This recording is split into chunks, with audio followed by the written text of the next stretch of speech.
Deixe seu like. Inscreva-se no canal. Ative o sininho das notificações. O Grande Conflito. Capítulo 12. Os nobres na França. O protesto de Espira e a confissão de Augsburgo, que assinalaram a vitória da reforma na Alemanha, foram seguidos de anos de conflitos e trevas. Enfraquecido por divisões entre seus mantenedores, atacado por poderosos inimigos, o protestantismo parecia destinado a ser totalmente destruído. Milhares selaram seu testemunho com o próprio sangue. E rompeu a guerra civil. A causa protestante foi traída por um de seus principais adeptos.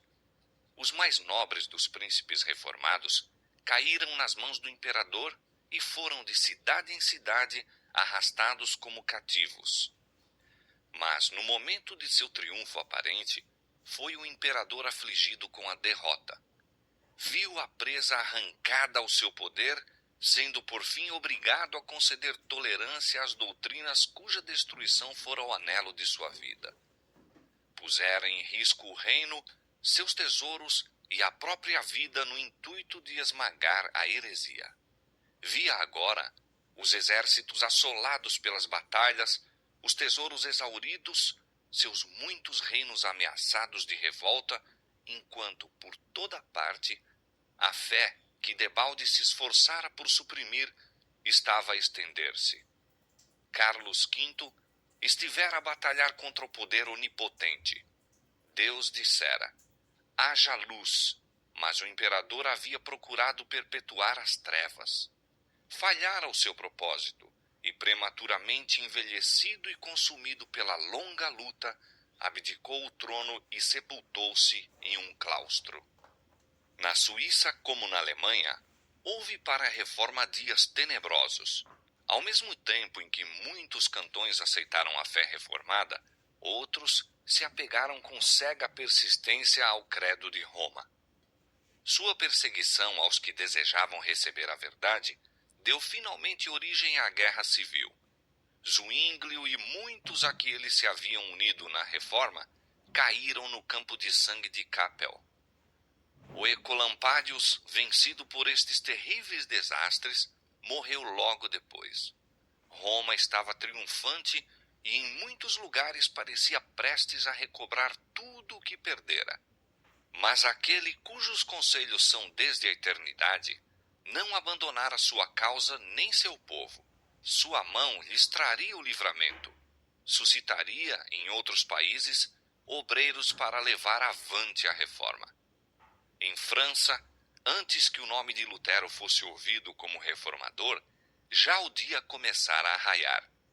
Um dos primeiros a receber a luz foi o idoso Lefebvre, homem de extenso saber, professor na Universidade de Paris e sincero e zeloso romanista. Em suas pesquisas da literatura antiga, sua atenção foi dirigida para a escritura e introduziu o estudo desta entre os seus alunos. Lefebvre era entusiasta adorador dos santos e empreendera a preparação de uma história dos santos e mártires, como apresentam as legendas da Igreja. Era esta uma obra que implicava grande trabalho, entretanto, ia ele bem adiantado na obra quando, julgando que poderia obter proveitoso auxílio da Escritura Sagrada, começou o estudo desta com esse objetivo. Ali encontrou, na verdade, referência a santos, mas não idênticas às que figuravam no calendário romano. Um caudal de luz divina irrompeu-lhe no espírito. Com espanto e desgosto, abandonou a tarefa que se propusera e dedicou-se à palavra de Deus. Pôs-se logo a ensinar as preciosas verdades que nela descobrira. Em 1512, antes que Lutero ou Zwinglio houvessem iniciado a obra da reforma, Lefebvre escreveu: é Deus que dá, pela fé, a justiça que somente pela graça justifica para a vida eterna. Tratando dos mistérios da redenção, exclamou: ó, que indizível grandeza daquela permuta! É condenado aquele que não tem pecado e o que é culpado fica livre. O bem-aventurado suporta a maldição, e o maldito recebe a bênção. A vida morre e os mortos vivem. A glória é submersa em trevas, e é revestido de glória aquele que nada conhecia além da confusão de rosto. E ao mesmo tempo em que ensinava a pertencer unicamente a Deus a glória da salvação, declarava também que pertence ao homem o dever de obediência. Se és membro da Igreja de Cristo, dizia ele, és membro de seu corpo. Se és de seu corpo, então estás cheio da natureza divina. Oh, se tão somente pudessem os homens chegar à compreensão deste privilégio, quão pura, casta e santamente viveriam, e quão desprezível considerariam toda a glória deste mundo, quando comparada com a glória interior, glória que o olho carnal não pode ver. Houve entre os discípulos de Lefebvre alguns que avidamente lhe ouviam as palavras e que muito tempo depois que a voz do mestre silenciasse, deveriam continuar a anunciar a verdade. Um destes foi Guilherme Farel. Filho de pais piedosos e ensinado a aceitar com fé implícita os ensinos da Igreja, poderia, como o apóstolo São Paulo, ter declarado com respeito a si mesmo: conforme a mais severa seita da nossa religião, vivi fariseu. Atos 26:5. Como devoto romanista, ardia em zelo para destruir a todos os que ousassem opor-se à Igreja. Eu rangia os dentes qual lobo furioso, declarou ele mais tarde, referindo-se a esse período de sua vida, quando ouvia alguém falar contra o Papa. Fora incansável na adoração dos santos, percorrendo em companhia de Lefebvre as igrejas de Paris, adorando nos altares e com dádivas adornando os santos relicários. Mas estas observâncias não podiam trazer paz à alma. Fortalecia-se nele a convicção do pecado, a qual todos os atos de penitência que praticava não conseguiam banir. Como se fora a voz do céu, escutou as palavras do reformador: a salvação é de graça. O inocente é condenado e o criminoso absolvido. É unicamente a cruz de Cristo que abre as portas do céu e fecha as do inferno. Farel aceitou alegremente a verdade. Por uma conversão semelhante à de São Paulo, tornou do cativeiro da tradição a liberdade dos filhos de Deus.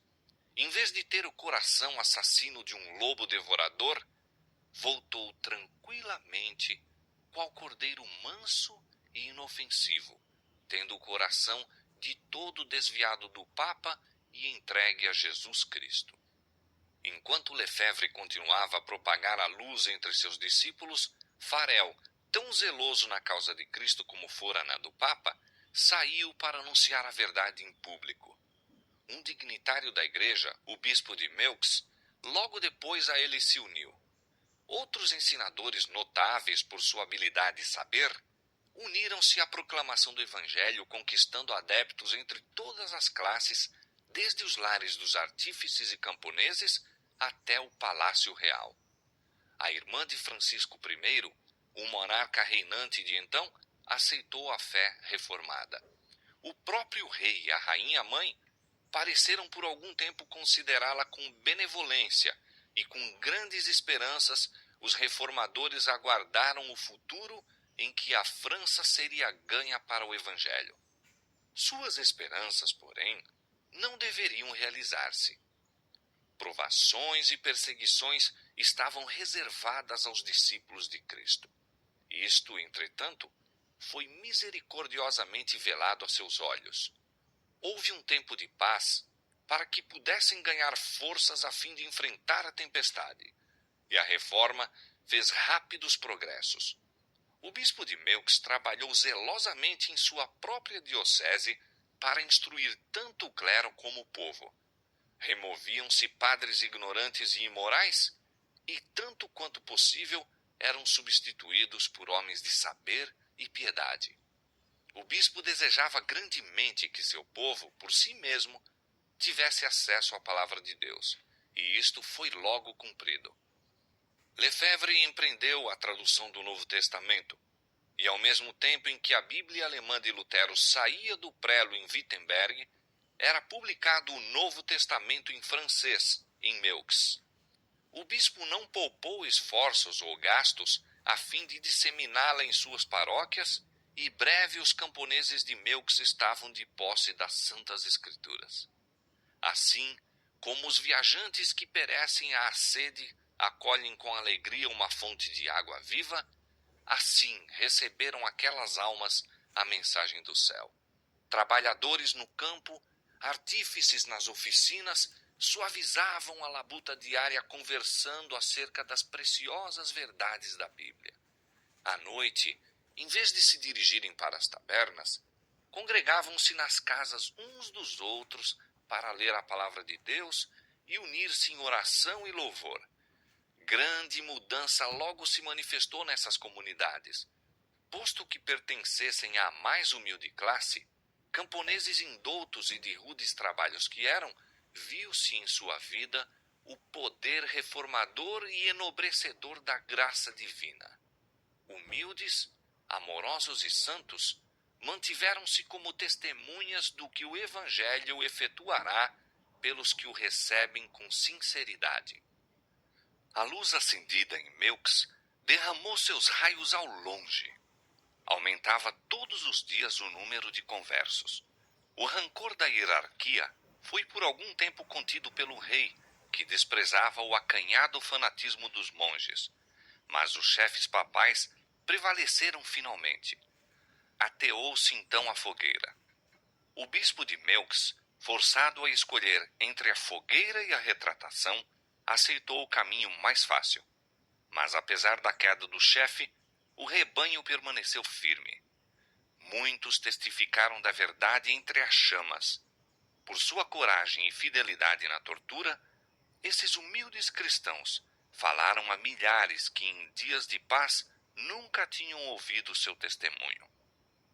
Não foram somente os humildes e os pobres que, entre sofrimento e escárnio, ousaram dar testemunho de Cristo. Nos salões senhoriais do castelo e do palácio, houve almas régias por quem a verdade era mais apreciada do que a riqueza, posição social ou mesmo a vida. As armaduras reais ocultavam um espírito mais sobranceiro e resoluto do que o faziam as vestes e a mitra do bispo. Luís de Berquim era de nascimento nobre, cavalheiro bravo e cortês, dedicado ao estudo, polido nas maneiras e de moral irrepreensível. Ele era, diz certo escritor, fiel seguidor das ordenanças papais e grande ouvinte de missas e sermões, e a coroar todas as demais virtudes, tinha pelo luteranismo aversão especial.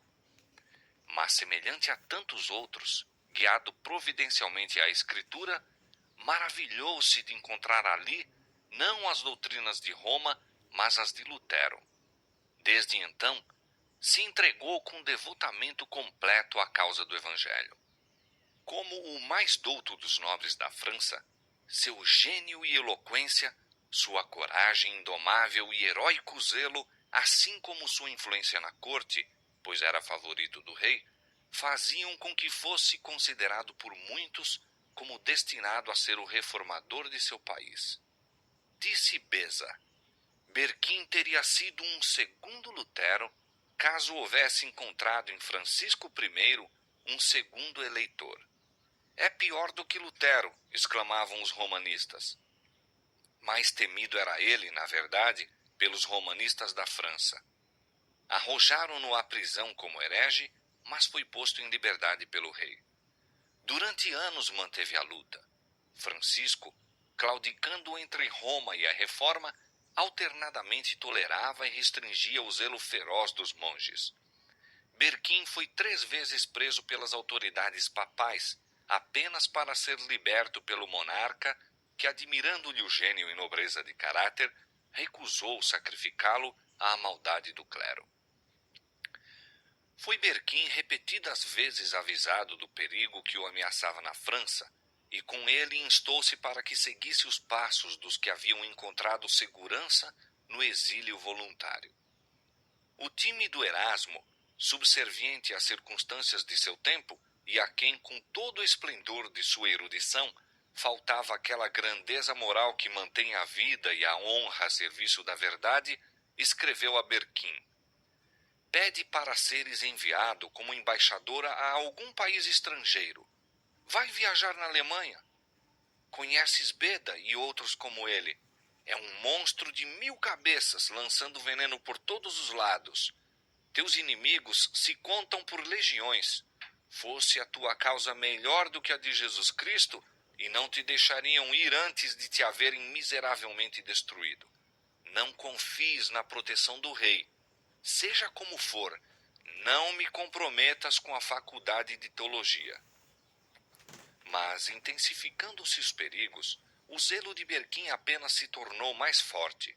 Assim, longe de adotar o expediente egoísta sugerido por Erasmo, decidiu-se a medidas ainda mais ousadas. Não somente permaneceria na defesa da verdade, mas atacaria o erro.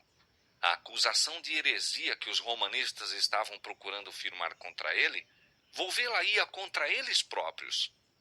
Os mais ativos e cruéis de seus oponentes eram os ilustrados doutores e monges do Departamento Teológico da Grande Universidade de Paris, uma das mais elevadas autoridades eclesiásticas tanto da cidade como da nação. Dos escritos desses doutores, Berquim tirou 12 proposições que publicamente declarou em oposição à Bíblia e heréticas e apelou para o rei no sentido de agir como juiz na controvérsia. Não repugnando ao monarca por em contraste a força e agudeza dos campeões rivais, e contente com a oportunidade de humilhar o orgulho dos altivos monges, mandou aos romanistas que defendessem sua causa pela escritura sagrada. Esta arma, bem o sabiam, pouco lhes adiantaria. A prisão, a tortura e a fogueira eram as armas que melhor sabiam manejar. Agora, a situação estava invertida e viam-se prestes a cair no fosso em que haviam esperado submergir Berquim. Perplexos, procuravam em torno um meio de escape. Exatamente por este tempo, uma imagem da Virgem apareceu mutilada na esquina de uma das ruas. Houve grande agitação na cidade. Multidões de pessoas se ajuntaram no local com expressões de lamento e indignação. O rei também ficou profundamente abalado. Ali estava uma circunstância de que os monges se poderiam valer e apressaram-se em aproveitar-se dela. São estes os frutos das doutrinas de Berquim, exclamavam. Tudo está a ponto de ser subvertido. Religião, leis, o próprio trono, por essa conspiração luterana. De novo foi preso Berquim. O rei saiu de Paris e os monges ficaram assim livres para agir à vontade. O reformador foi julgado e condenado à morte, e receosos de que Francisco mesmo então se interpusesse para salvá-lo, a sentença foi executada no próprio dia em que fora pronunciada. Ao meio-dia, Berquim foi conduzido ao lugar fatal. Imensa multidão se reunira para testemunhar o acontecimento, e ali estavam muitos que viram com espanto e temor que a vítima fora escolhida dentre as melhores, mais valorosas e nobres famílias da França. Espanto, ira, escárnio e ódio fidalgal entenebreciam o rosto daquela multidão agitada. Mas sobre um único semblante nenhuma sombra pairava. Os pensamentos do mártir estavam longe daquela cena de tumulto. Estava cônscio apenas da presença de seu senhor. O hediondo carro enlameado em que ia, o rosto carregado de seus perseguidores, a morte terrível para a qual caminhava, não os tomava ele em consideração. Estava a seu lado aquele que vive e foi morto, e vivo estará para sempre, e tem as chaves da morte e do inferno. O semblante de Berquim estava radiante como a luz e paz do céu. Vestira trajes festivos, usando uma capa de veludo, um gibão de cetim e damasco e meias douradas. Ele estava para testificar de sua fé na presença do Rei dos Reis e do universo que assistia à cena, e nenhum sinal de lamento lhe devia empanar a alegria. Enquanto o cortejo se movia vagarosamente através das ruas regurgitantes de povo, este notava com admiração a imperturbável paz, o alegre triunfo que trazia no olhar e porte. Ele está, diziam, como alguém que se senta num templo e medita sobre coisas santas. Junto à fogueira, Berquim esforçou-se por dirigir algumas palavras ao povo, mas os monges, temendo o resultado, começaram a gritar e os soldados a chocar suas armas, e o rumor abafou a voz do mártir. Assim, em 1529, a mais alta autoridade literária e eclesiástica da culta Paris deu à populaça de 1793 o indigno exemplo de sufocar na forca as palavras sagradas do moribundo. Berquim foi estrangulado e seu corpo consumido nas chamas. As notícias de sua morte causaram tristeza aos amigos da Reforma por toda a França, mas seu exemplo não foi debalde. Estamos também prontos, disseram as testemunhas da verdade, para enfrentar com ânimo a morte, pondo nossos olhos na vida por vir.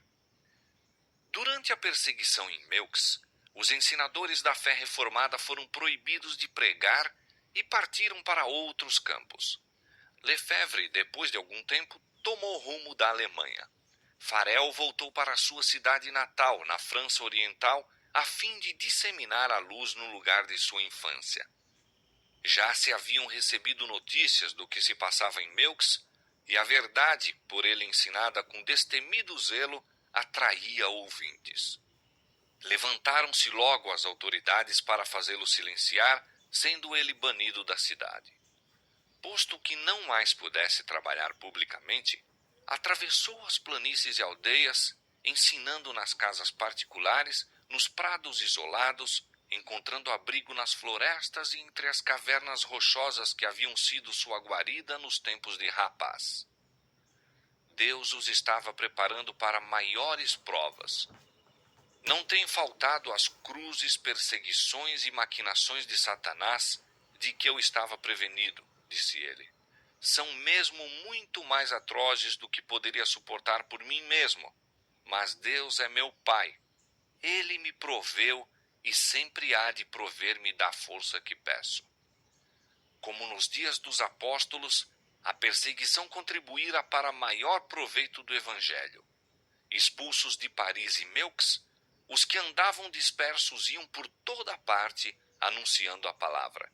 E assim, a luz teve acesso a muitas das afastadas províncias da França. Deus estava ainda a preparar obreiros para ampliar a sua causa. Em uma das escolas de Paris, havia um jovem refletido, quieto, e que dava mostras de espírito robusto e penetrante, e não menos notável pela correção de vida do que pelo ardor intelectual e devoção religiosa. Seu gênio e aplicação logo o fizeram o orgulho do colégio, e tinha-se como certo que João Calvino seria um dos mais hábeis e honrados defensores da Igreja.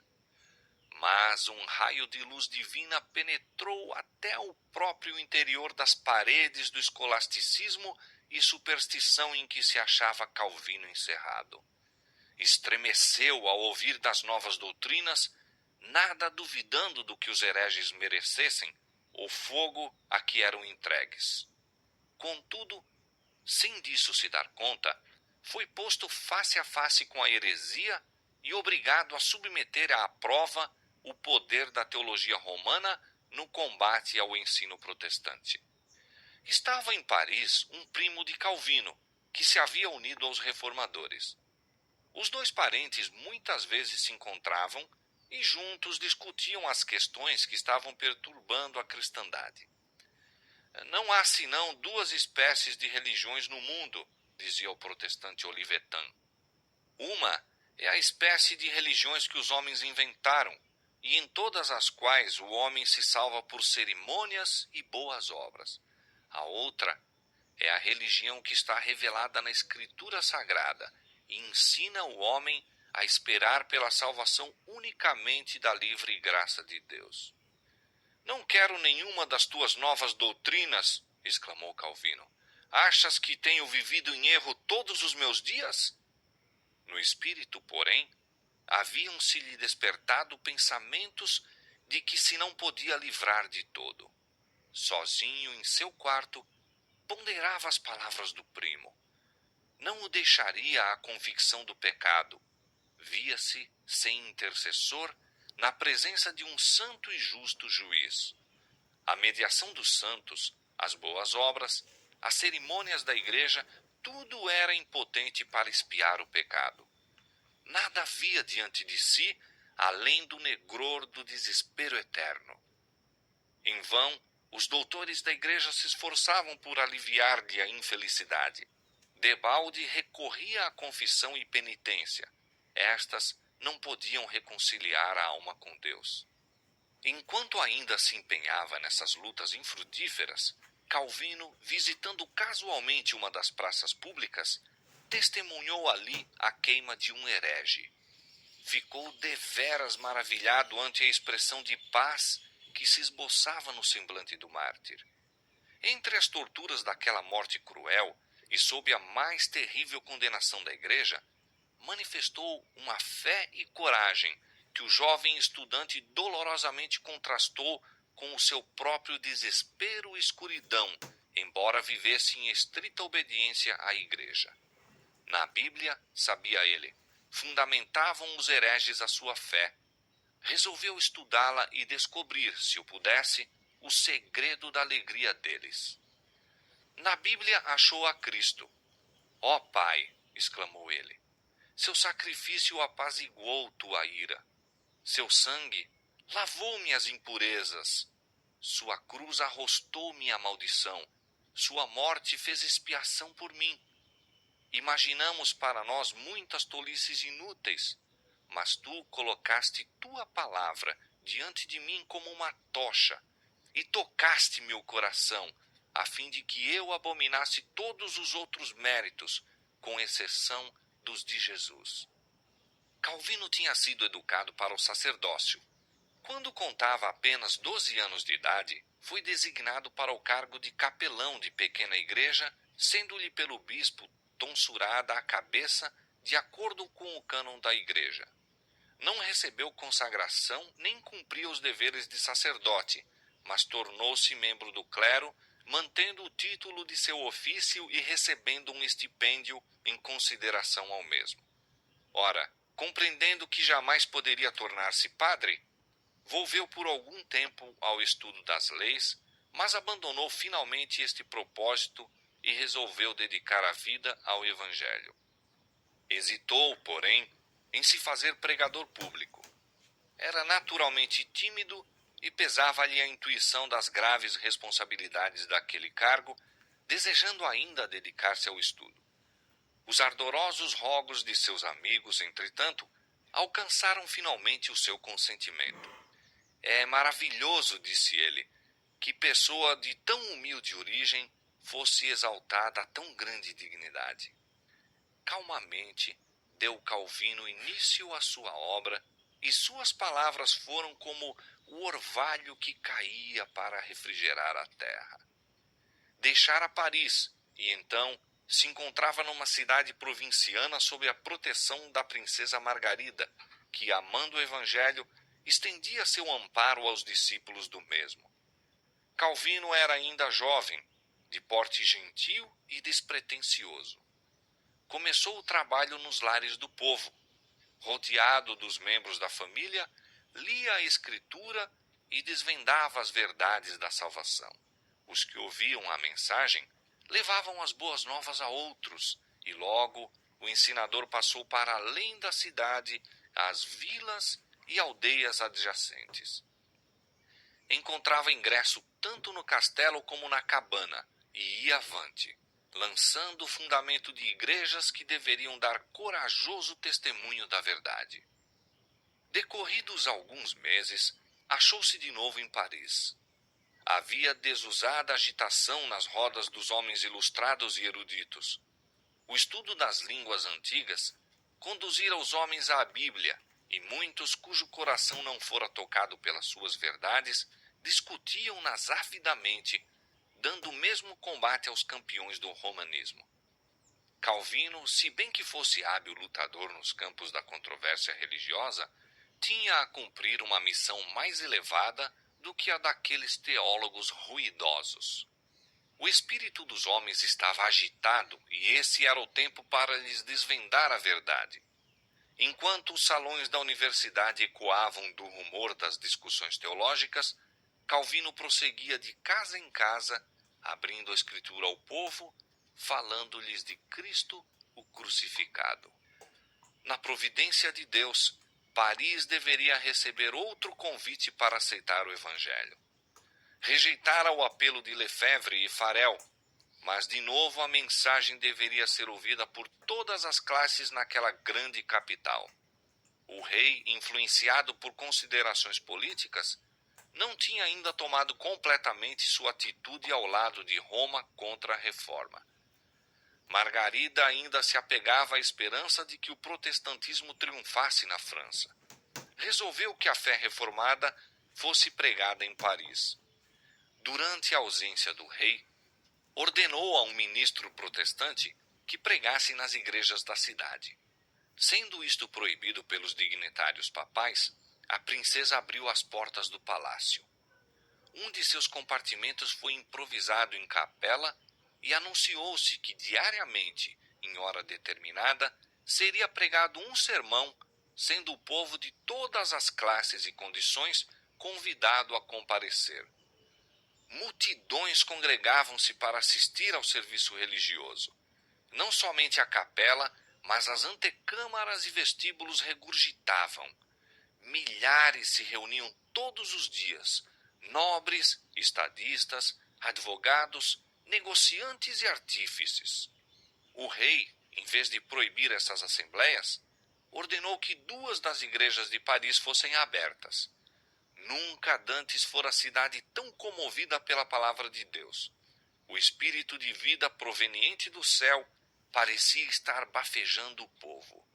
Temperança, pureza, ordem e indústria estavam a tomar o lugar da embriaguez, libertinagem, contenda e ociosidade.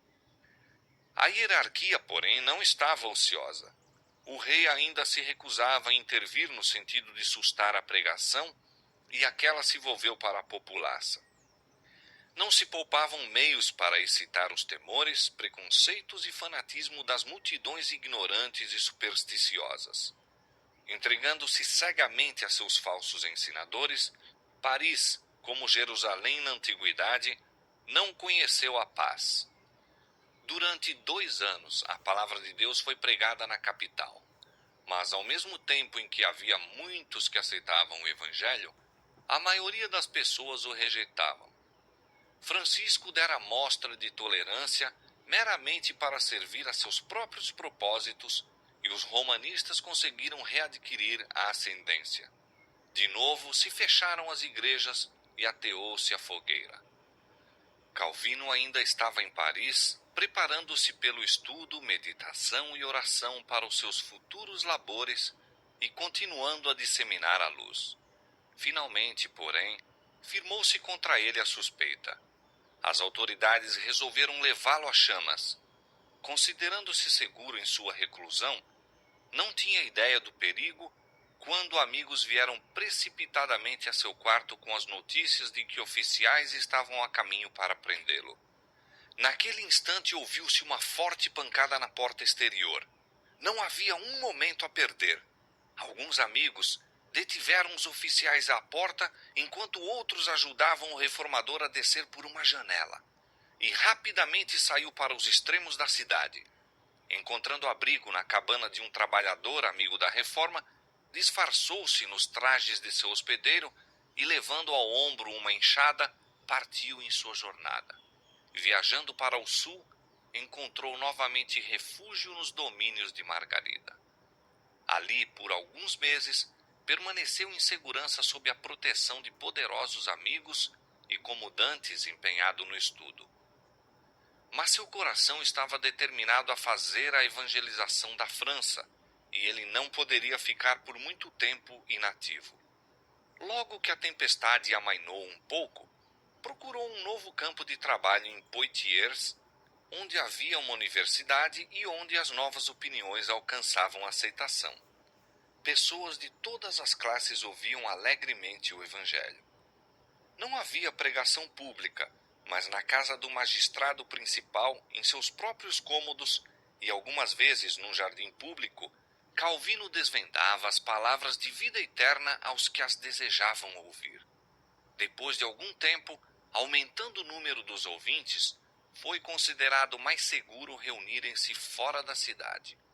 Uma caverna ao lado de uma garganta profunda e estreita, onde árvores e pedras salientes tornavam a reclusão ainda mais completa, fora escolhida como local para as reuniões.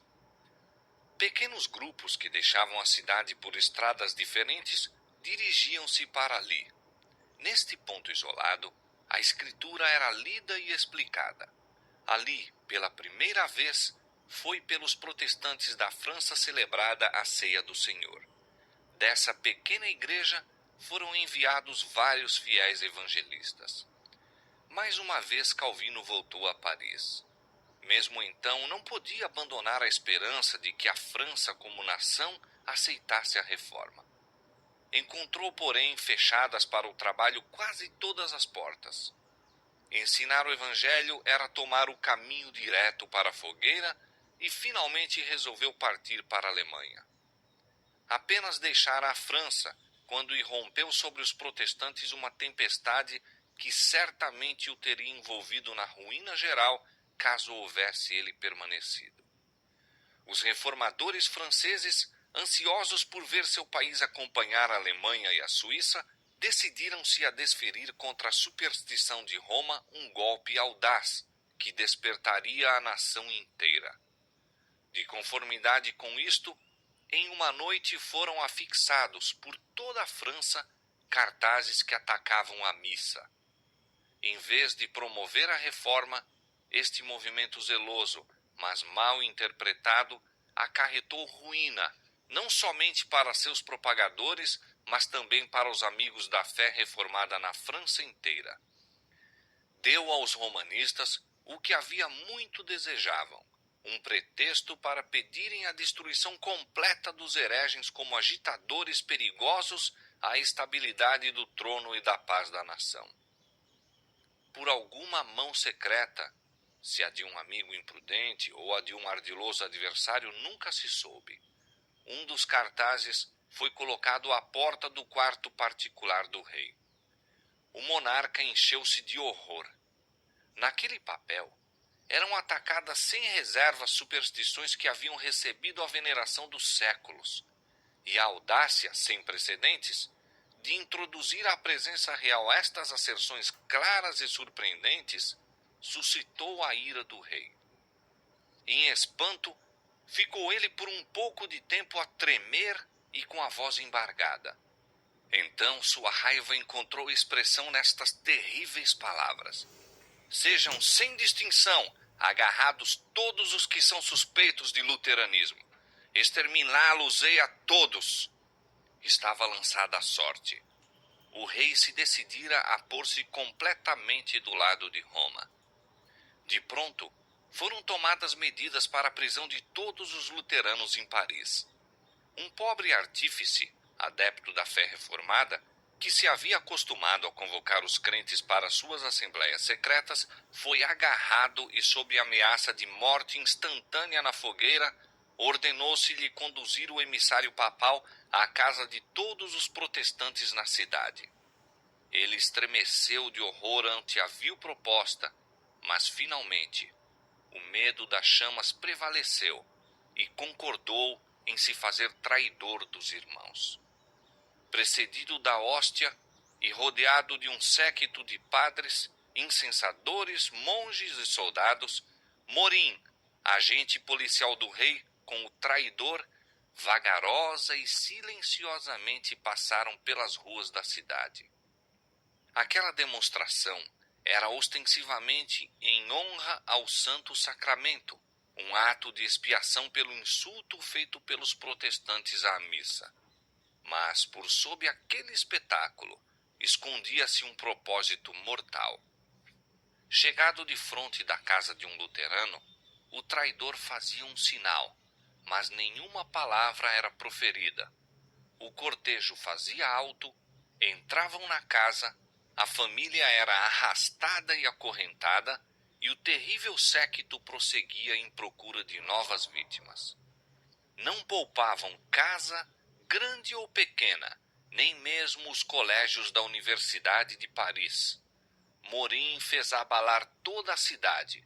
Era o reinado do terror.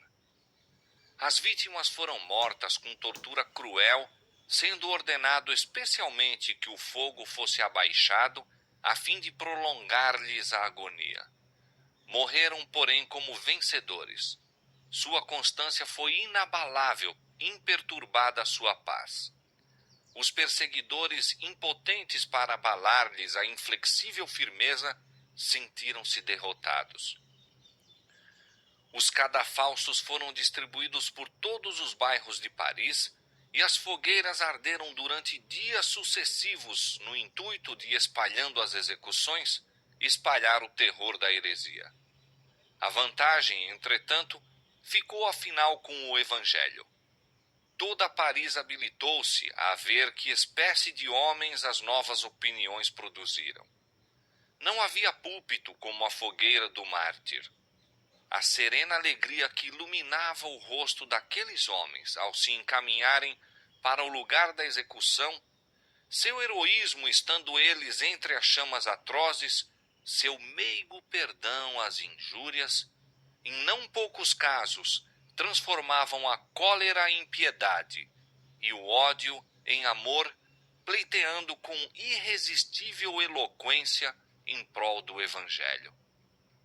Os padres, dispostos a conservar em seu auge a fúria popular, faziam circular as mais terríveis acusações contra os protestantes.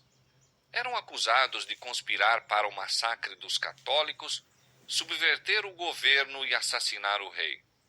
Nenhuma sombra sequer de provas podiam aduzir em apoio das alegações. No entanto, aquelas profecias de males deveriam ter cumprimento, sob circunstâncias, porém, muito diversas e por causas de caráter oposto. As crueldades que foram pelos católicos infligidas aos inocentes protestantes acumularam um peso de retribuições e, séculos depois, ocasionaram a mesma sorte que eles haviam predito estar iminente sobre o rei, seu governo e seus súditos. Mas produziram-na os incrédulos e os próprios romanistas. Não foi o estabelecimento do protestantismo, mas sim a sua supressão, que 300 anos mais tarde deveria trazer sobre a França essas horrendas calamidades. Suspeita, desconfiança e terror invadiam agora todas as classes da sociedade. Entre o alarma geral, viu-se quão profundamente o ensino luterano se havia apoderado do espírito dos homens que mais se distinguiam pela educação, influência e excelência de caráter. Cargos de confiança e honra foram subitamente encontrados vagos. Artífices, impressores, estudantes, professores das universidades, autores e mesmo cortesãos desapareceram. Centenas fugiram de Paris, constituindo-se voluntariamente exilados de sua terra natal, dando assim, em muitos casos, a primeira demonstração de que favoreciam a fé reformada. Os romanistas olharam em redor de si com espanto ao pensar nos hereges, que, sem o suspeitarem, haviam sido tolerados entre eles. Sua raiva foi descarregada nas multidões de vítimas mais humildes que estavam a seu alcance. As prisões ficaram repletas e o próprio ar parecia obscurecido com o fumo de fogueiras a arder, acesas para os que professavam o Evangelho. Francisco I tinha se gloriado de ser o dirigente no grande movimento em prol do renascimento do saber que assinalou o início do século XVI. Deleitara-se em reunir em sua corte homens de letras de todos os países. A seu amor ao saber e a seu desprezo pela ignorância e superstição dos monges deveu-se, em parte ao menos, o grau de tolerância que fora concedido à reforma. Mas, inspirado pelo zelo de suprimir a heresia, este patrono do saber promulgou um edito declarando abolida a imprensa em toda a França. Francisco I apresenta um exemplo entre muitos registrados, os quais mostram que a cultura intelectual não é salvaguarda contra a intolerância e perseguição religiosas. A França, mediante cerimônia solene e pública, deveria entregar-se completamente à destruição do protestantismo. Os padres exigiram que a afronta feita aos altos céus, com a condenação da missa, fosse expiada com sangue e que o rei, em favor de seu povo, desse publicamente sua sanção à medonha obra. O dia 21 de janeiro de 1535 foi marcado para a terrível cerimônia. Haviam sido suscitados os supersticiosos temores e ódio fanático da nação inteira. Paris estava repleta de multidões que de todos os territórios circunjacentes enchiam suas ruas. Deveria iniciar-se o dia por meio de uma vasta e imponente procissão.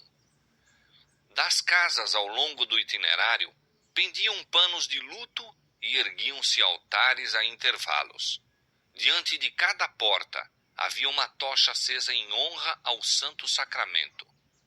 Antes de raiar o dia, formou-se a procissão no Palácio do Rei. Primeiramente vinham as bandeiras e cruzes das várias paróquias. A seguir, apareciam os cidadãos, caminhando 2 a 2 e levando tochas. Vinham, então, as 4 ordens de frades, cada qual em seus trajes peculiares. Seguia a vasta coleção de famosas relíquias. Após, cavalgavam senhorilmente eclesiásticos em suas vestes de púrpura e escarlate e com adornos de joias, uma exibição magnífica e resplandecente. A hóstia era levada pelo bispo de Paris sob magnificente pálio, carregado por 4 príncipes de sangue. Em seguida à hóstia caminhava o rei. Francisco I, naquele dia, não levava coroa nem vestes de estado. Com a cabeça descoberta, olhos fixos no chão, na mão um círio aceso, o rei da França aparecia em caráter de penitente. Em cada altar, ele se curvava em humilhação, não pelos vícios que lhe aviltavam a alma, nem pelo sangue inocente que lhe manchava as mãos, mas pelo pecado mortal de seus súditos que tinham ousado condenar a missa. Seguindo-se a ele, vinham a rainha e os dignitários do Estado, caminhando também 2 a 2, cada um com uma tocha acesa. Como parte das cerimônias do dia, o próprio monarca discursou aos altos oficiais do reino no grande salão do palácio do bispo. Com semblante triste apareceu perante eles e com palavras de eloquência comovedora deplorou o crime, a blasfêmia, o tempo de tristeza e desgraça que sobrevieram à nação.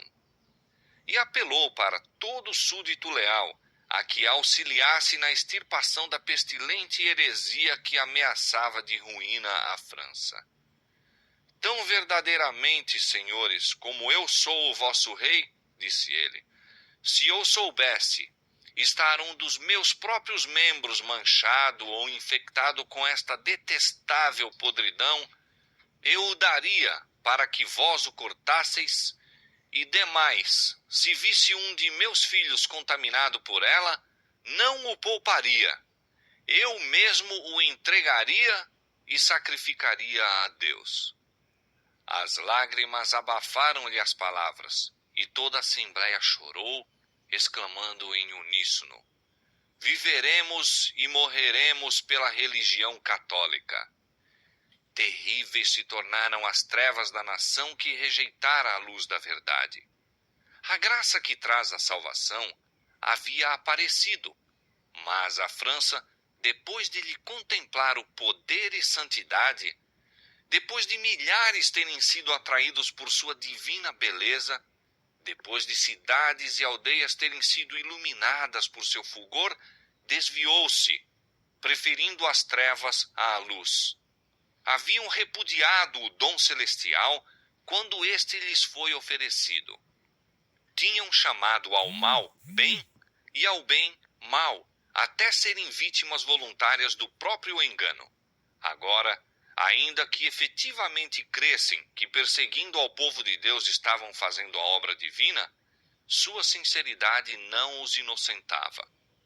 A luz que os teria salvo do engano, da mancha de sua alma pelo crime de sangue, haviam-na voluntariamente rejeitado.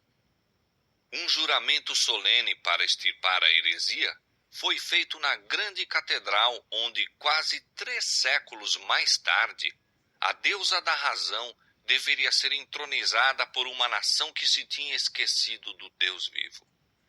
Novamente se formou a procissão e os representantes da França apresentaram-se a iniciar a obra que haviam jurado fazer.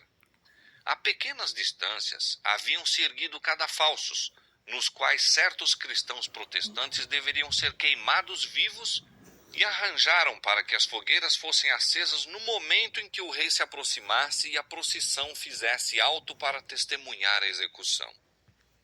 As minúcias das torturas suportadas por aquelas testemunhas de Cristo são demasiado dilacerantes para serem descritas. Não houve, porém, vacilação por parte das vítimas. Exigindo-se-lhe retratar-se, um respondeu: creio unicamente no que os profetas e apóstolos anteriores pregaram, e no que creu toda a multidão dos santos. Minha fé tem uma confiança em Deus que resistirá a todos os poderes do inferno. Repetidas vezes, a procissão fazia alto nos lugares de tortura. Atingindo seu ponto de partida, no Palácio Real, a multidão dispersou-se, e o rei e os prelados retiraram-se, satisfeitos com as realizações do dia e exprimindo o desejo de que a obra, ora iniciada, continuasse até a completa destruição da heresia. O evangelho da paz que a França rejeitara havia de ser efetivamente desarraigado e terríveis seriam os resultados. No dia 21 de janeiro de 1793, a 258 anos do próprio dia em que a França se entregara inteiramente à perseguição dos reformadores, passou pelas ruas de Paris outra procissão com um intuito muito diferente. De novo, era o rei a figura principal. Novamente havia tumultos e aclamações. Repetiu-se o clamor pedindo mais vítimas. Reergueram-se negros cadafalsos e, de novo, encerraram-se as cenas do dia com horríveis execuções. Luís XVI, lutando de mãos com seus carcereiros e executores, era arrastado para o cepo e ali, seguro violentamente, até cair o machado e sua decepada cabeça rolar no tablado. E não foi o rei a única vítima. Perto do mesmo local, 2.800 seres humanos pereceram pela guilhotina durante os sanguinários dias do reinado do terror. A reforma apresentara ao mundo a Bíblia aberta, desvendando os preceitos da lei de Deus e insistindo quanto aos seus requisitos para com a consciência das pessoas. O amor infinito manifestara aos homens os estatutos e princípios do céu. Deus dissera: guardai-os, pois, e fazei-os, porque esta será a vossa sabedoria e o vosso entendimento perante os olhos dos povos, que ouvirão todos estes estatutos e dirão: este grande povo só é gente sábia e entendida. Deuteronômio capítulo 4, verso 6. Quando a França rejeitou a dádiva do céu, lançou as sementes da anarquia e ruína, e a inevitável operação de causa e efeito resultou na Revolução e no reinado do terror. Muito tempo antes da perseguição provocada pelos cartazes, o ousado e ardoroso Farel fora obrigado a fugir da terra de seu nascimento. Seguiu para a Suíça e, mediante seus labores, secundando a obra de Zwinglio, auxiliou a fazer pender a balança a favor da reforma. Seus últimos anos deveriam ser ali despendidos. Todavia, continuou a exercer decidida influência sobre a reforma na França. Durante os primeiros anos de exílio, seus esforços foram especialmente dirigidos no sentido de propagar o Evangelho em seu país natal. Empregou tempo considerável para a pregação entre seus compatriotas, próximo da fronteira, onde, com incansável vigilância, observava o conflito e auxiliava com suas palavras de animação e conselho. Com o auxílio de outros exilados, os escritos dos reformadores alemães foram traduzidos para a língua francesa juntamente com a Bíblia em francês, impressos em grande quantidade. Por colportores, foram estas obras extensamente vendidas na França. Eram fornecidas aos colportores por um preço baixo, e assim os lucros do trabalho os habilitavam a continuar. Farel entrou para o seu trabalho na Suíça com as humildes vestes de mestre-escola. Dirigindo-se a uma paróquia afastada, dedicou-se à instrução das crianças. Além das matérias usuais de ensino, cautelosamente introduziu as verdades da Escritura, esperando atingir os pais mediante as crianças. Alguns houve que creram, mas os padres se apresentaram para deter o trabalho, e o supersticioso povo do campo ergueu-se para se opor ao mesmo. Este não pode ser o Evangelho de Cristo, insistiam os padres, sendo que a pregação disto não traz paz, mas guerra. Semelhante aos primeiros discípulos, quando perseguido em uma cidade, fugia para outra. De vila em vila, de cidade em cidade, ia ele, viajando a pé, suportando fome, frio e cansaço, e por toda parte em perigo de vida. Pregava nas praças, nas igrejas, algumas vezes nos púlpitos das catedrais. Por vezes, encontrava a igreja vazia de ouvintes. Outras vezes, era a sua pregação interrompida com brados e zombaria. Outras, ainda, era com violência arrancado do púlpito. Mais de uma vez, foi apanhado pela plebe e espancado quase até morrer. Contudo, prosseguia. Posto que frequentemente repelido, voltava com incansável persistência ao ataque. E uma após outra, via vilas e cidades que haviam sido redutos do papado abrirem as portas ao Evangelho. A pequena paróquia em que a princípio trabalhara logo aceitou a fé reformada. As cidades de Morat e Neuchâtel também renunciaram aos ritos romanos, removendo de suas igrejas as imagens idolátricas. Farel havia muito desejara implantar as normas protestantes em Genebra. Se essa cidade pudesse ser ganha, seria um centro para a reforma na França, na Suíça e na Itália. Com este objetivo diante de si, continuou com seus trabalhos até que foram ganhas muitas das cidades e aldeias circunjacentes. Então, com um único companheiro, entrou em Genebra, mas foi-lhe permitido pregar apenas 2 sermões. Os padres, tendo-se vãmente esforçado por conseguir sua condenação pelas autoridades civis, chamaram-no perante um concílio eclesiástico, ao qual chegaram com armas escondidas debaixo das vestes, decididos a tirar-lhe a vida. Fora do salão da Assembleia, reuniu-se uma populaça furiosa, com clavas e espadas, para garantir a sua morte caso conseguisse escapar do concílio. A presença dos magistrados e de uma força armada, entretanto, salvou-o. Cedo, na manhã seguinte, foi com seu companheiro conduzido através do lago para um lugar de segurança. Assim, terminou seu primeiro esforço para evangelizar Genebra. Para a próxima prova foi escolhido um instrumento mais humilde. Um jovem tão modesto na aparência que foi tratado friamente mesmo pelos professos amigos da Reforma. Mas que poderia ele fazer onde Farel havia sido rejeitado? Como poderia alguém de pouca experiência e coragem resistir à tempestade diante da qual os mais fortes e bravos haviam sido obrigados a fugir? Não por força, nem por violência, mas pelo meu espírito, diz o Senhor. Zacarias capítulo 4, verso 6. Deus escolheu as coisas fracas deste mundo para confundir as fortes, porque a loucura de Deus é mais sábia do que os homens, e a fraqueza de Deus é mais forte do que os homens. Froment iniciou seu trabalho como mestre-escola. As verdades que na escola ensinava às crianças, estas repetiam em casa. Logo, os pais foram ouvir a explicação da Bíblia até que a sala de aulas se encheu de atentos ouvintes. Novos testamentos e folhetos foram livremente distribuídos e atingiram a muitos que não ousavam ir abertamente ouvir as novas doutrinas. Depois de algum tempo, este obreiro foi também obrigado a fugir. Mas as verdades que ensinara tinham tomado posse do espírito das pessoas. A reforma foi implantada e continuou a se fortalecer e estabelecer-se. Os pregadores voltaram e, mediante seus trabalhos, o culto protestante foi finalmente estabelecido em Genebra.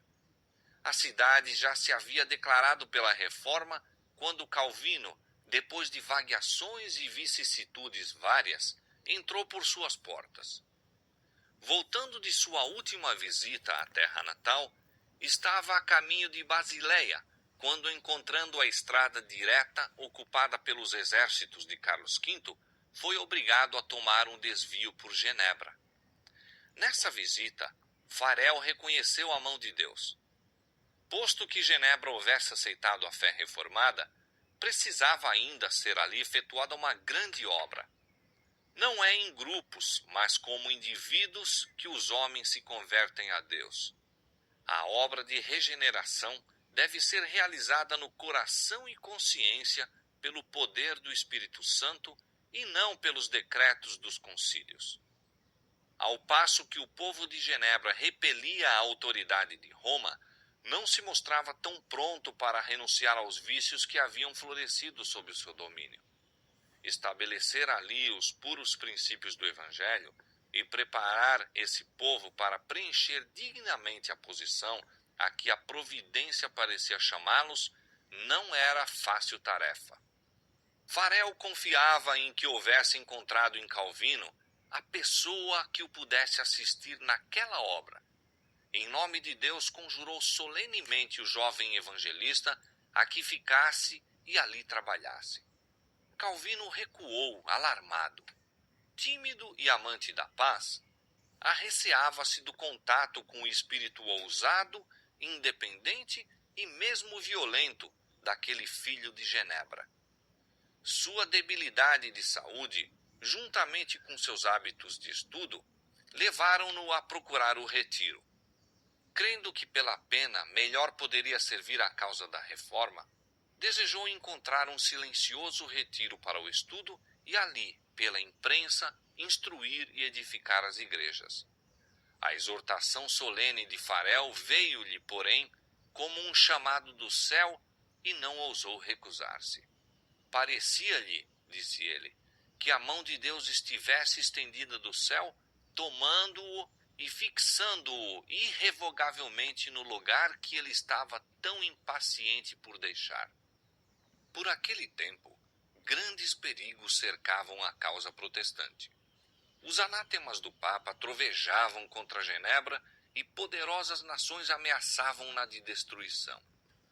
Como poderia esta pequena cidade resistir à potente hierarquia que tantas vezes obrigara reis e imperadores à submissão? Como poderia ela enfrentar os exércitos dos grandes vencedores do mundo? Em toda a cristandade, o protestantismo estava ameaçado por temíveis adversários. Passados os primeiros triunfos da Reforma, Roma convocou novas forças esperando ultimar sua destruição. Nesse tempo, fora criada a Ordem dos Jesuítas, o mais cruel, sem escrúpulos e poderoso de todos os defensores do papado. Separados de laços terrestres e interesses humanos, insensíveis às exigências das afeições naturais, tendo inteiramente silenciadas a razão e a consciência, não conheciam regras nem restrições além das da própria ordem e nenhum dever a não ser o de estender o seu poderio. O Evangelho de Cristo havia habilitado seus adeptos a enfrentar o perigo e suportar sem desfalecer o sofrimento pelo frio, fome, labutas e pobreza, a fim de desfraldar a bandeira da verdade em face do instrumento de tortura, do calabouço e da fogueira. Para combater estas forças, o jesuitismo inspirou seus seguidores com um fanatismo que os habilitava a suportar semelhantes perigos e opor ao poder da verdade todas as armas do engano. Não havia para eles crime grande demais para cometer, nenhum engano demasiado vil para praticar, disfarce algum por demais difícil para assumir. Votados à pobreza e humildade perpétuas, era seu estudado objetivo conseguir riqueza e poder para se dedicarem à subversão do protestantismo e restabelecimento da supremacia papal. Quando apareciam como membros de sua ordem, ostentavam santidade, visitando prisões e hospitais, cuidando dos doentes e dos pobres, professando haver renunciado ao mundo e levando o nome sagrado de Jesus, que andou fazendo bem. Mas, sob esse irrepreensível exterior, ocultavam-se frequentemente os mais criminosos e mortais propósitos. Era princípio fundamental da ordem que os fins justificam os meios. Por este código, a mentira, o roubo, o perjúrio, o assassínio não somente eram perdoáveis, mas recomendáveis quando serviam aos interesses da Igreja. Sob vários disfarces, os jesuítas abriam caminho aos cargos do governo, subindo até conselheiros dos reis e moldando a política das nações. Tornavam-se servos para agirem como espias de seus senhores. Estabeleciam colégios para os filhos dos príncipes e nobres e escolas para o povo comum, e os filhos de pais protestantes eram impelidos à observância dos ritos papais. Toda a pompa e ostentação exterior do culto romano eram levadas a efeito a fim de confundir a mente e deslumbrar e cativar a imaginação. E assim, a liberdade pela qual os pais tinham labutado e derramado seu sangue era traída pelos filhos. Os jesuítas rapidamente se espalharam pela Europa e, aonde quer que iam, eram seguidos de uma revivificação do papado. Para lhes dar maior poder, foi promulgada uma bula restabelecendo a Inquisição. Apesar da aversão geral com que era considerado, mesmo nos países católicos, este horrível tribunal foi novamente estabelecido pelos chefes papais e atrocidades demasiado terríveis para suportar a luz do dia foram repetidas em suas masmorras secretas. Em muitos países, milhares e milhares da própria flor da nação, dos mais puros e nobres, dos mais intelectuais e altamente educados, piedosos e devotados pastores, cidadãos operosos e patrióticos, brilhantes e sábios, artistas talentosos, hábeis artífices, foram mortos ou obrigados a fugir para outros países. Tais foram os meios que Roma invocara a fim de apagar a luz da reforma para retirar dos homens a Bíblia e restabelecer a ignorância e a superstição da Idade Média. Mas, sob a bênção de Deus e os trabalhos daqueles nobres homens que ele suscitara a fim de suceder a Lutero, o protestantismo não foi esfacelado. Não lhe seria preciso dever a sua força ao favor ou às armas dos príncipes.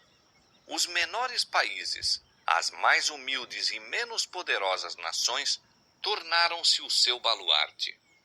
Foi a pequena Genebra, em meio de poderosos adversários a tramarem sua destruição. Foi a Holanda em suas praias arenosas junto ao Mar do Norte, combatendo contra a tirania da Espanha, então o maior e mais opulento dos reinos.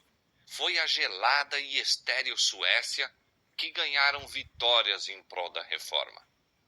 Durante quase 30 anos, Calvino trabalhou em Genebra, primeiramente para estabelecer ali uma igreja que aderisse à moralidade da Bíblia e depois em prol do avançamento da reforma pela Europa toda.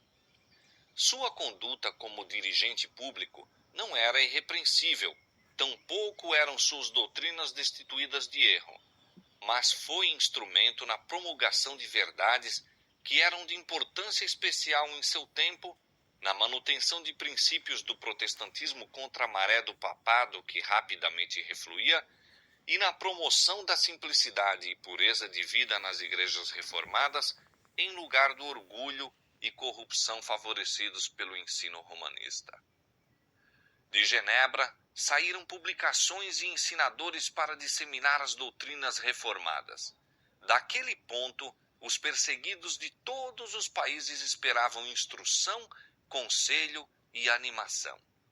A cidade de Calvino tornou-se um refúgio para os acossados reformadores de toda a Europa Ocidental. Fugindo das terríveis tempestades que duraram séculos, chegavam os foragidos às portas de Genebra.